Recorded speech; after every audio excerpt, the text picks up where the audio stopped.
duas coisas. Que a mãe suportou, aguentou, sustentou aquela situação, como ela mesma disse, por causa do quê? Porque uma mãe vê a filha numa situação dessa, grávida, então é desesperador. Mas o Espírito Santo, o Espírito de Deus, ele dá força, ele dá direção, ele guia. Por isso está escrito que o Espírito Santo vem para nos guiar. Então, quem pode guiar você, eu, nós, melhor do que o próprio Espírito de Deus? Não tem melhor, não tem ninguém. Ninguém pode nos guiar melhor do que o próprio Deus. O pastor é guiado pelo Espírito Santo. Então, melhor ainda ser guiado pelo Espírito que guia o pastor quando vai te orientar. Por isso que a coisa mais importante é você ter comunhão com o próprio Deus. A mãe soube o que fazer e soube como usar a fé no altar. E manteve a fé. Ela não fez só um voto, ela não fez só um sacrifício. Ela deixou no altar a filha. Deixou medo, insegurança e tudo mais que podia estar no coração dela. 3 dias depois a coisa está resolvida. Agora, a segunda coisa. Você vê que, por que isso aconteceu com a filha dela?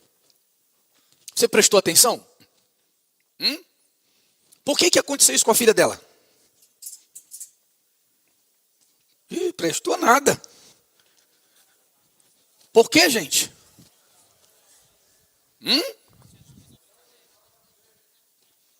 Ela estava na igreja de religiosa, como infelizmente muita gente. Quantas pessoas que estão na igreja que poderiam se converter, que poderiam mudar de vida, não só ter milagres, mudar de vida com a palavra, ouvindo e praticando a palavra de Deus. Mas elas esperam a desgraça acontecer, o pior acontecer, o chão se abrir para elas acordarem. Sim ou não? O pior é que muitas pessoas que vivem assim dentro da igreja, pensando só nas bênçãos, só nos milagres, pensando só nas coisas desse mundo, e não tem uma comunhão de fato com Deus, não tem o Espírito Santo, e não mantém comunhão com Deus, quando uma desgraça acontece, quando o chão se abre, normalmente elas não despertam. Elas saem da igreja frustradas, decepcionadas, com raiva até de Deus. Por que Deus deixou? Por que Deus permitiu? Por que Deus não viu? Cadê Deus? Sim ou não? Creio que muita gente aqui conhece pessoas assim. Que vinham para a igreja, que estavam na igreja, mas era corrente, campanha, voto, propósito, milagre, bênção, conquista, sonho. Espírito Santo? Não. Comunhão com Deus? Depois. Um dia o chão se abriu. Pronto. A culpa é de Deus. Deus é que não viu, Deus que não guardou, Deus não protegeu, Deus não fez, Deus não respondeu. Sim ou não? Então você vê, se não fosse a mãe dela lutar por ela, onde é que ela estaria? Porque ela ficou inconsciente. Quando essa situação aconteceu, ela ficou inconsciente. E estava lá entre a vida e a morte. Se não fosse a mãe dela, o que teria acontecido com ela? Onde é que ela estaria a alma dela agora, nesse momento? Então tudo que o diabo quer, gente, é uma chance com a gente. Tudo que ele quer é uma oportunidade com a gente. É que a gente faça da igreja só um pronto-socorro. Um mercado. Você vai no mercado quando você precisa de alguma coisa. Sim ou não? Ou você vai passear no mercado? Não, é quando precisa. Então o diabo quer que você faça da igreja um mercado. Deu dor de barriga, deixa na igreja. Vou fazer corrente, não fazer campanha, fazer propósito.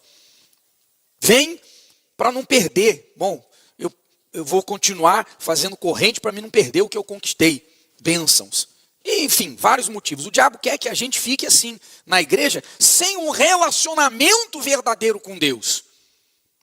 Porque cedo ou tarde o dia mal vai chegar para todo mundo. E mais de uma vez. E só quem tiver em comunhão com Deus e sustentado na palavra é que vai conseguir tomar a atitude certa, tomar a decisão certa, viver pela fé e prevalecer. Amém? Você é essa pessoa? Pergunte a você mesmo.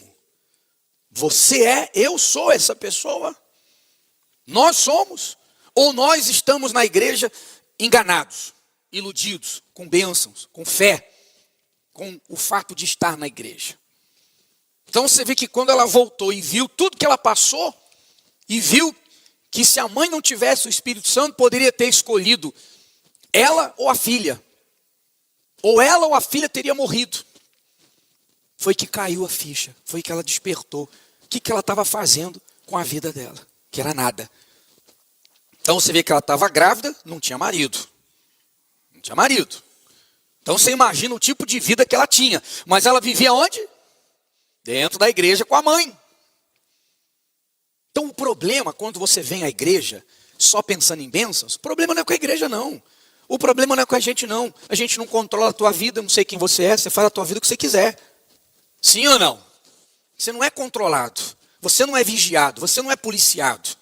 O seu problema não é com a igreja, não é com a gente. O seu problema é com Deus e o diabo. Quem vai ter acesso à sua vida? Quem vai ter acesso à minha vida e à minha alma? Sou eu que defino com as minhas decisões, com as minhas reações. Não é com a minha frequência na igreja, não. Então, nós temos que estar na casa de Deus para podermos aprender a comunhão com Deus. Então, não deixa o pior acontecer. Não deixa o pior acontecer para você despertar. Se você não tem vida com Deus, se você não leva a sério vida com Deus, comunhão com Deus, se você não tem o Espírito Santo, nem se fale, não espere o pior acontecer, não pague para ver, está cheio de gente pagando para ver. Ah não, vou pagar para ver. Ah não, não é bem assim não, eu tenho fé, estou na igreja, Deus não vai deixar. O problema não é de Deus, não é Deus que deixa ou não deixa, sou eu, a vida é minha.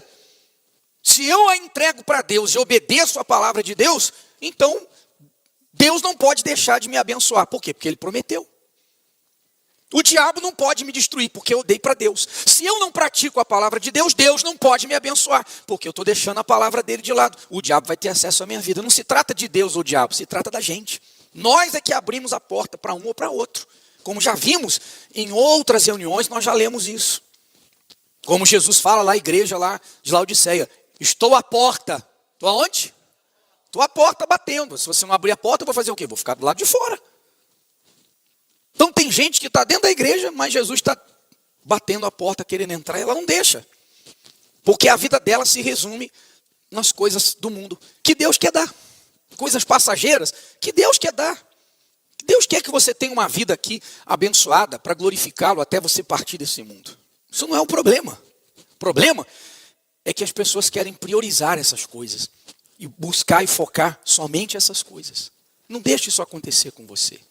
Não queira aprender na dor. Não queira aprender no chicote e do diabo. Não queira aprender no chicote do diabo. Queira aprender com a palavra de Deus. É mais fácil, é mais barato. Sim ou não? A dor é menor. É menor a dor de violentar o coração, de lutar contra pensamentos e sentimentos que desagradam a Deus, do que a dor do chicote do diabo. É menor, dói menos e é mais rápido. E não dá espaço ao diabo. Pensa nisso, gente. Então a gente vê muitas pessoas assim na igreja. Passa o tempo, cadê o testemunho? Fulano que deu testemunho, cadê? Ah, perdeu tudo, ah, não está mais na igreja, ah, perdeu a família, ah, aconteceu isso, aconteceu aquilo. Isso é o que mais acontece. Os que permanecem, que prevalecem, só os que têm o Espírito Santo e mantêm a comunhão com Deus. O restante pode ter a maior fé do mundo, não vai ser suficiente.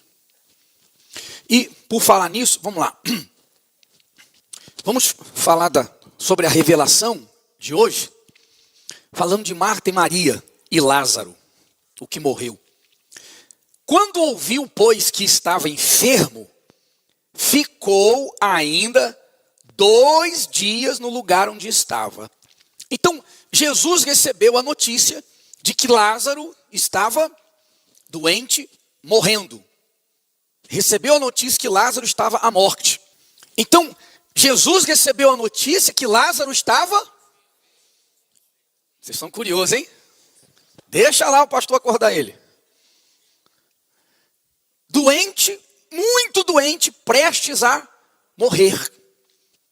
Ora, por que Jesus recebeu a notícia que Lázaro estava morrendo e ainda ficou quantos dias? 2 dias ali onde ele estava. Por que ele ainda demorou 2 dias? Por que ele já não foi rápido? Ora, quando Jesus chegou aonde Lázaro tinha sido enterrado, quantos dias ele tinha morrido? 4. Quer dizer que se Jesus saísse imediatamente, chegava lá, ele tinha morrido há 2 dias. Não daria tempo. Mas Jesus já não tinha curado o servo do centurião que estava morrendo só com a palavra? Sim ou não? Senhor, meu servo está lá morrendo horrivelmente. Pode ir, segundo a tua palavra, ele está curado. Pronto. A mulher cananeia, minha filha está horrivelmente endemoniada em casa. Segundo a tua palavra, o que você crê, pode ir que a tua filha está curada. Por que Jesus não mandou então uma palavra àqueles que as irmãs mandaram avisar Jesus que ele estava morto? Ele não mandou uma palavra, poderia ter mandado, poderia ter curado, e ainda esperou 2 dias para chegar lá. Lázaro já ter morrido há 4. Por quê? Qual a intenção de Jesus? O que o Senhor Jesus queria mostrar com aquilo? Já vou explicar. Vamos seguir aqui outra coisa, outro detalhe. Disse, pois, quando Jesus chegou lá, disse, pois, Marta a Jesus: Senhor, se tu estivesses aqui, meu irmão não teria morrido. Quem falou isso? Marta, uma das irmãs. Mas também agora sei que tudo quanto pedires a Deus, Deus te concederá. Ora, o que essa palavra revela? O que essa conversa, essa frase revela sobre Marta? Quem sabe dizer? Mas diga rápido que o relógio não para.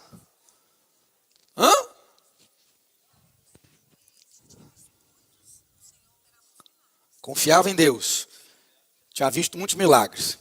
Quem mais?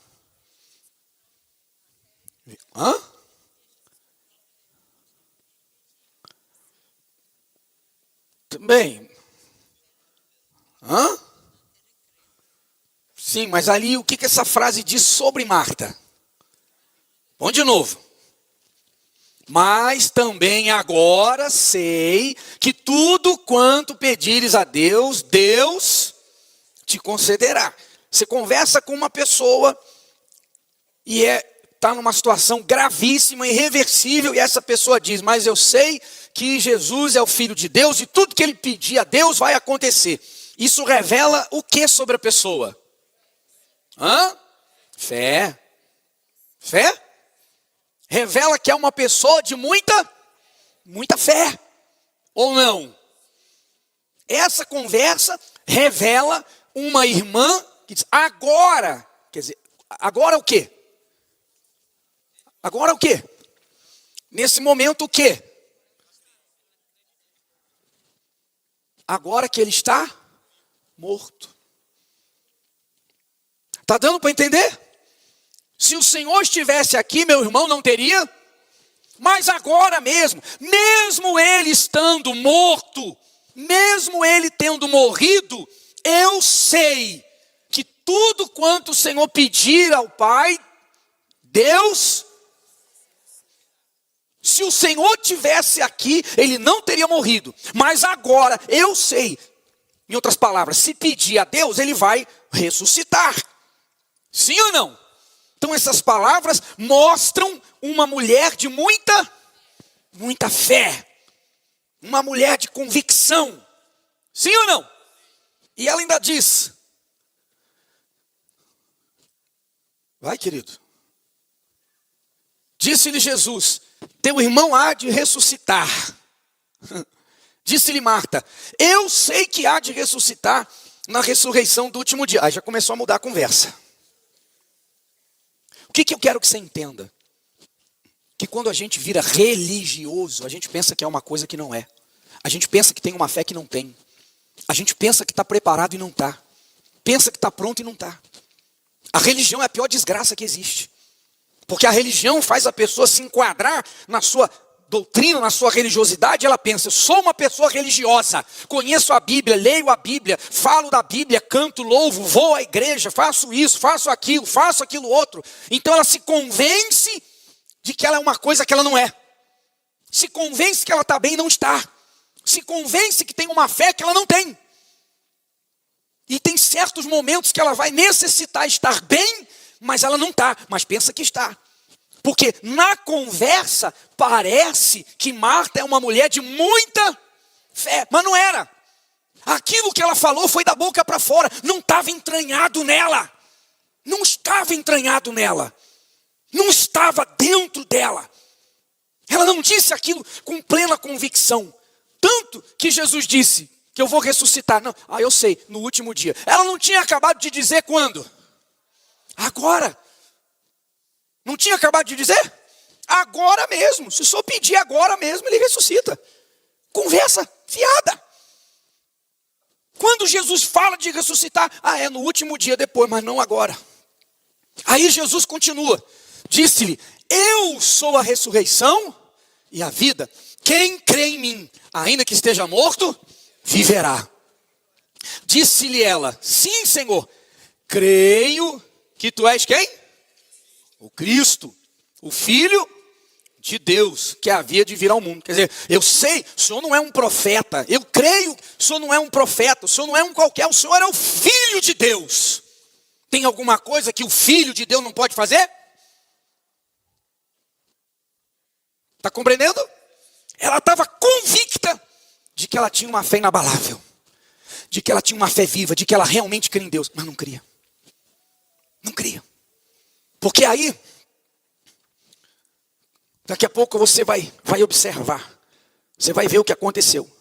Aí vem Maria, a outra irmã. Tendo, pois, Maria chegado onde Jesus estava, vendo-o, lançou-se aos seus pés, dizendo-lhe, Senhor, se tu estivesses aqui, meu irmão... Ela falou o que, gente? A mesma coisa, as mesmas palavras. As mesmas palavras que Marta falou, Maria falou. Mas foi diferente. Jesus, pois, quando a viu chorar, e também chorando os judeus que com ela vinham, moveu-se muito em espírito e perturbou-se. As palavras de Maria mexeram com Jesus. O que ela falou era de verdade, o que ela falou era uma certeza, era uma convicção. Você vê que ele não falou com ela a mesma coisa que falou com Marta. Eu sou a ressurreição, quem crê em mim. Não falou.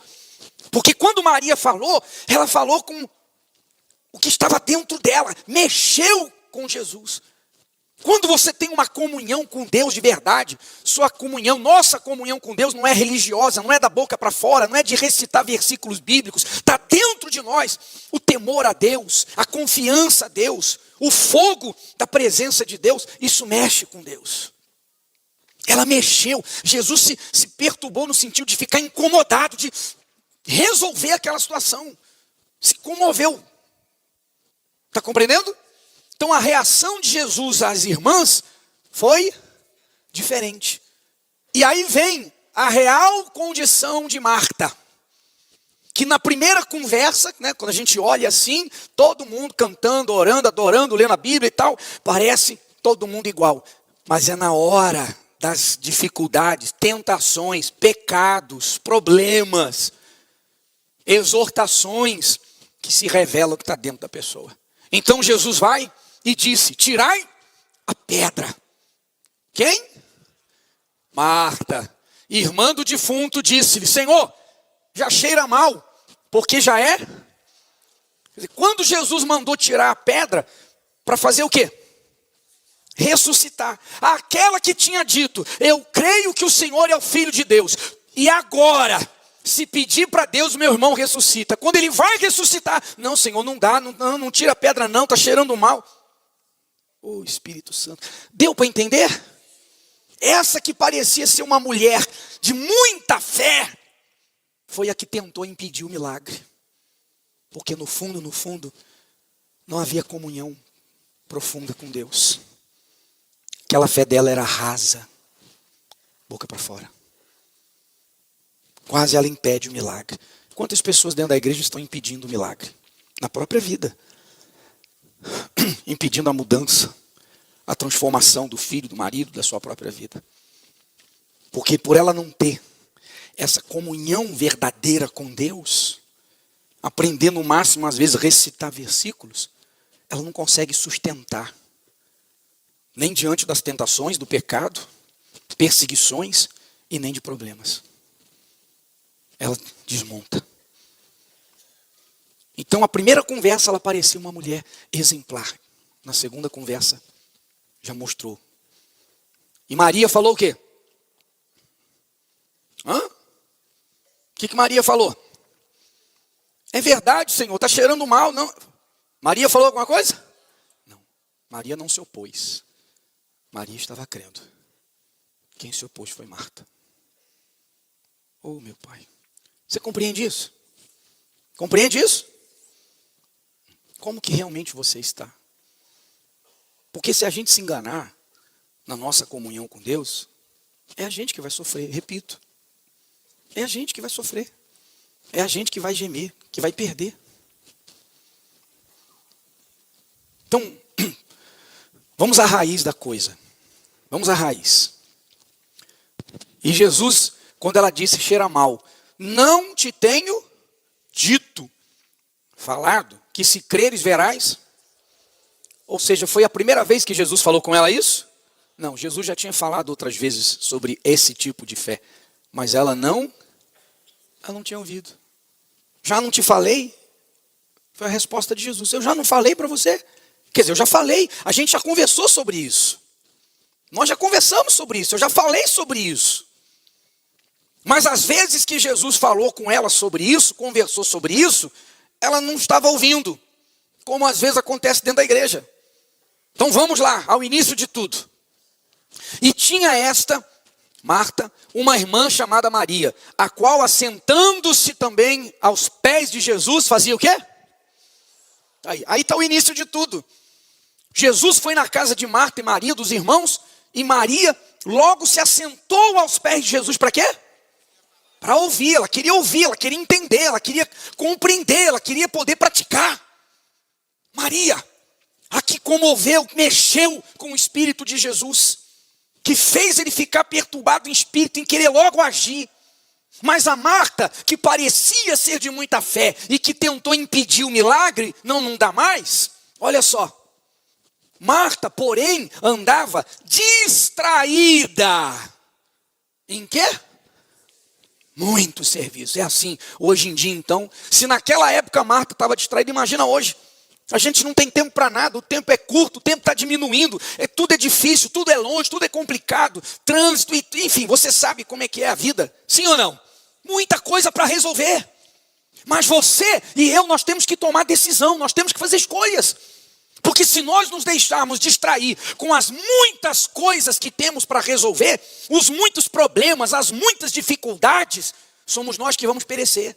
Às vezes a pessoa fala assim, eu não tenho tempo para buscar a Deus, eu não tenho tempo para orar, eu não tenho tempo para ler, para meditar, a vida está corrida. Não sabe a loucura que ela está falando, porque a nossa vida depende da vida com Deus. E dizer, eu não tenho tempo, está corrido demais, é plantar desgraça, é plantar sofrimento, é plantar derrota, é plantar destruição, é abrir a porta para o diabo entrar. Por isso que Marta queria crer, mas não conseguia, era fraca. Porque ao invés dela fazer como a irmã, de sentar-se aos pés do Senhor Jesus para ouvir, ela quis, não, eu tenho muita coisa para fazer. E às vezes até na igreja a pessoa está assim, ela está aí pensando, o que eu vou fazer amanhã, como é que eu vou resolver isso, vou chegar em casa a que horas, o que eu fiz hoje, mexendo no telefone, está distraída. Distraído com serviço, distraído com problema, distraído com distração. Então parece que ela está ali ouvindo, mas não está. E a diferença se mostra na hora que ela mais precisar. Distraída com muitos serviços, e aproximando-se disse, Senhor, não se te dá que minha irmã me deixe servir só? Diz-lhe que me ajude. Quer dizer, Marta ainda foi lá dar uma bronca em Jesus. Ela foi puxar a orelha de Jesus. O senhor não está vendo não? Olha só, o senhor não está vendo não? Não está vendo que minha irmã está aí parada e eu estou aqui correndo para lá e para cá? O senhor não está vendo não? Manda ela vir me ajudar. É o religioso. É o religioso. O religioso é assim. É igual aí que a gente está fazendo a disciplina do templo. E o que o religioso faz? Chega, não aceita, não concorda. Eu não posso sentar onde eu quero. Não entende nada do que a gente está falando para melhorar o andamento da casa de Deus. Não, o religioso ele é superior. Não pode ser tocado, não pode ser contrariado. É o jeito dele. Religioso. Marta deu bronca em Jesus. Deu uma bronca em Jesus. Ah, não volto mais. Meus pêsames. Você está entendendo, gente? É isso que o diabo quer que a gente vire. Religioso. Religioso. Aí quando recebe uma palavra, não é Deus, é o pastor. Ah, esse pastor prega muito duro. Ah, esse pastor, não, eu não concordo com ele. Sim ou não? Quem já ouviu isso aí? Ah, não, eu não concordo com esse pastor, esse bispo. Ah, não, ele prega isso, ele prega aquilo. É ou não é verdade? Está na Bíblia, ela não aceita. Por quê? Porque o religioso, ele não aceita ser contrariado. E ele pensa que ele está certo. E ele quer que seja do jeito dele. Coitado. Vai comer o pão que o diabo amassa. Pior é morrer assim. Que vai comer o pão com o diabo amassado lá no inferno. Não tem mais jeito de voltar atrás. Desculpa eu falar assim, mas... se você está nessa situação, você não pode acordar quando for tarde demais. Amém? Nós temos que conhecer a nossa real condição. Não tem nada a ver com a igreja, não. Vida com Deus. Aí, respondendo, Jesus disse-lhe: Marta, Marta, estás... Aí a pessoa fica ansiosa. Aí vem outros sentimentos, né? E vão gerando sentimentos. Ansiosa e preocupada com muitas coisas. Mas uma só. Quantas coisas? Uma é necessária. E Maria escolheu a boa parte, a qual não lhe será tirada. Eu não vou tirar de Maria o que ela escolheu, que é a melhor parte. Quer dizer, você quer fazer o contrário? Faça sozinha. Você quer quebrar a cara? Quebre sozinha. Maria vai continuar aqui ouvindo, porque essa é a melhor parte. Fique de pé, por favor.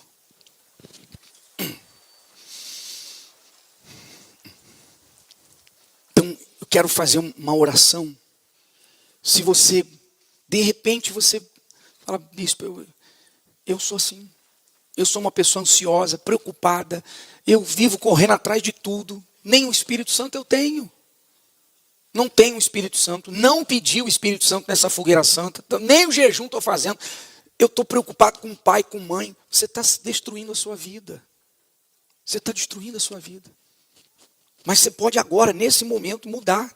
Deixar de ser Marta, se tornar Maria. Você pode decidir a partir de hoje, colocar sobre todas as coisas, conhecer a Deus e manter comunhão com Deus. Aí que entra quem já conhece, quem tem o Espírito Santo. Manter o primeiro amor, a chama acesa, a comunhão.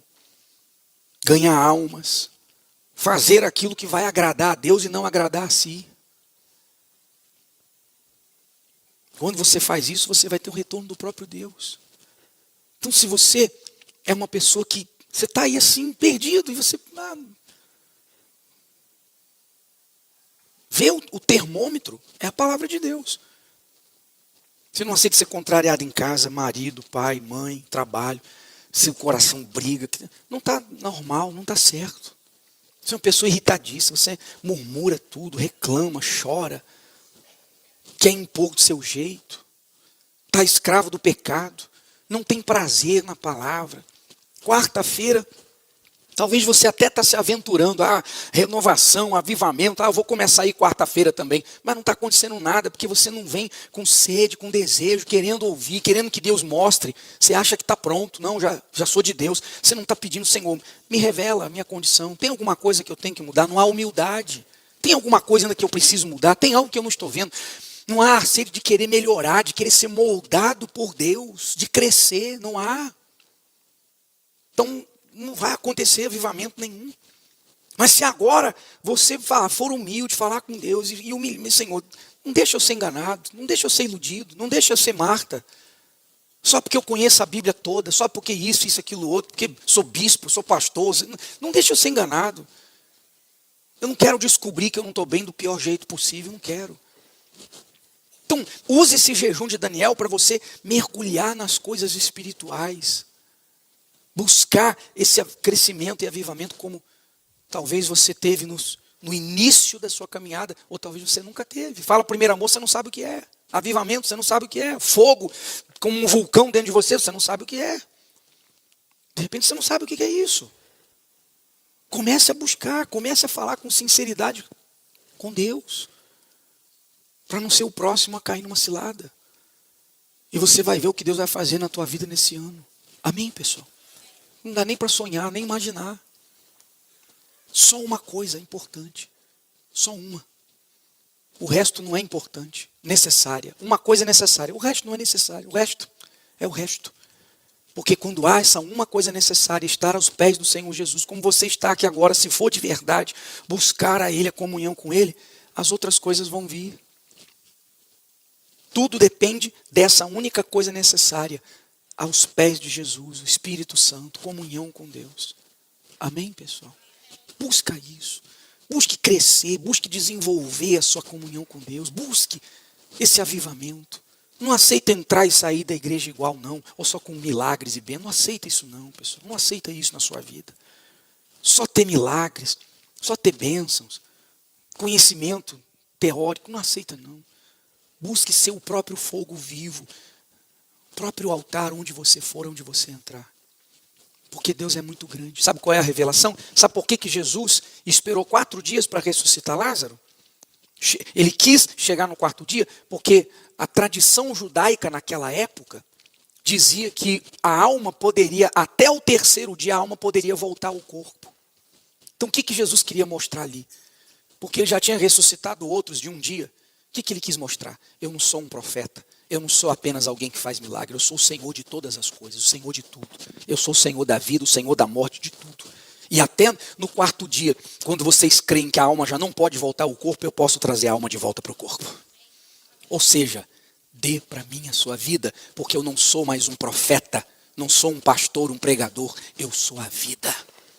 Então tudo, ele queria mostrar que ele estava acima de profetas e poder, o próprio Senhor, para que as pessoas entregassem a vida para ele. Mas infelizmente não entregaram. Você pode entregar hoje, aqui, agora. Feche os seus olhos, por favor. Ele quer se mostrar, e tem se mostrado hoje em dia. Quantas coisas Deus tem feito no nosso meio. Para mostrar que Ele é Deus. Ele não é uma religião, Ele não é uma igreja. Ele é o Senhor da vida. O Deus Todo-Poderoso, Criador de todo o universo. Querendo que você dê não apenas uma fé de bênçãos, mas que você dê a sua alma para Ele. Que você entregue para Ele a sua alma. Faça dele o Senhor da sua vida, tudo da sua vida. Então você pode falar com Ele. Talvez você estava como essa filha dentro da igreja, pior do que uma religiosa, porque ela ainda ficava brincando com as coisas de Deus. Mas houve misericórdia para ela. Você está aqui, ainda que você estivesse também até brincando com as coisas de Deus, estava afastado, voltou hoje, Deus está te chamando para fazer de você uma nova pessoa, uma nova criatura, salvar também a sua alma.